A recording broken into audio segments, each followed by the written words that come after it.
that helps to walk through that. Okay. Yeah. So all that to say, with this property, what would your next step be? Making an offer with the contingency of an inspection. Yeah. Making an offer, and you'd have some option period. So you'd have probably a 7-day option period in which you can get an inspection. Okay. Your earnest money can be, $500. Your option money can be $50. That's, pretty standard in Abilene. But how long has this thing been on the market? Let's see. I just got the notification on Monday. Okay. So a few days. So that's where, let's see. Yeah, that's where, as far as your offer and whether or not you come in under market, you got a couple different options. When you've got a property that's been on the market a long time, you have some very clear negotiating strength, right? Because the market has essentially said this isn't worth this much, right? At least in that narrow window that they're looking at it.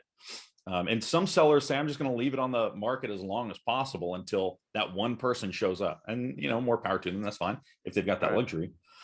But if it's new on the market, you probably got to pay closer to list price, unless it's very clearly overvalued. So I'd do two things. One, from my perspective, this looks reasonably valued, maybe a little bit undervalued, but I'd ask your realtor and get their professional expertise.